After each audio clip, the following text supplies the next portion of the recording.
DNS maps a host name to an IP address so that they can talk over the network. DNS uses UDP port 53 for requests, and it uses TCP port 53 to perform zone transfers. So how does this work? It's very simple and straightforward. Depicted here on the screen, the client sends a query with domain name and the DNS will respond by an IP address.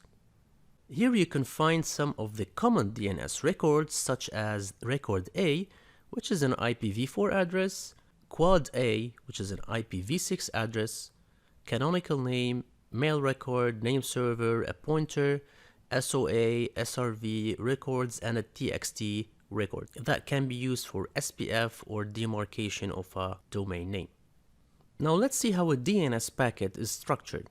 We have the DNS header, which starts from the transaction ID and ends with the authority count and additional record count. So all of this represents the header. We have the ID here, we have the flags, we have a question count, answer count, authority count, and additional record count. Under that, we will have the queries, answers, authority, and additional record. This comes on top of the UDP header and on top of the IP header. Before jumping into Wireshark, I will just explain briefly about the flags. We have 6 main flags here. QR is 0 or 1. If it's a 0, it means it's a query. If it's a response, it is set to 1. AA means authoritative answer. Authoritative DNS server is the server who is responsible to resolve the domain name. If the reply received is from such server, then the flag is set to 1. Truncated answer means that the answer was truncated. Recursion desired is a flag that is set by the client to inform the server that I want recursion. Recursion means that the server will forward the query to another server in order to provide a response, opposed to the iterative query, which means that the server cannot retrieve the answer and the host is responsible for the name resolution. Recursion required is the answer by the server. If it provides recursion, the flag will be set to 1 and the 0 is not used. We have the opcodes, operation codes, and the R codes, which are the response codes. The opcodes can be 0, 4, or 5, translating to regular query, DNS notification, and DNS update.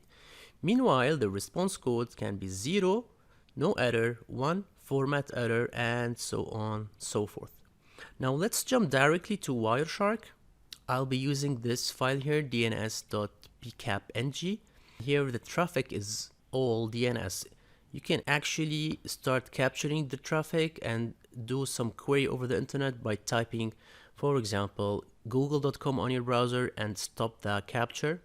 Then you go here to the filter and type DNS and press enter. Let's take an example for this standard query for google.com MX, which is a mail record. I'll expand the UDP protocol here and you can see the destination port is 53. I'll expand the domain name system. As you can see, we have a transaction ID, which is found in the header to preserve the response and the reply so that the host can actually track the reply. The flags here, as we've explained, this is the response flag, which is set to 0. It means that it's a query, and the rest of the flags here you can see recursion is desired by the host. Now if you go below, the host is asking one question and the query is give me the IP address of google.com mail record. Now if we go to the response, you can actually filter by the transaction ID. If you right click on that, then go to apply as filter and select it. So you will only filter this communication between the host and the server. For the standard query response now, you see the transaction ID, which is the same. If you go down below, you will see that the response flag is set to 1. Then the recursion is set to 1, meaning that recursion is available by the server. If you go below, question is 1. This is the same query provided by the host, and the answer is down below. So we have the name The type is a mail exchange server. The class is IN, which is an internet server or internet address. Time to live is 552, which actually stands for the time that this query can be cached on the server or on the host before being requested again. So let me collapse all of these. As you can see, we have more than one answer. We have 6 answers here because one address can have many IPs and can have many canonical names. So the additional record will specify the IP address of each of these records here. I'll just take that off and take another example. I'll just drill down below to show you the query response for an IPv6 example. As you can see here, the address is in hex and the type is quad A.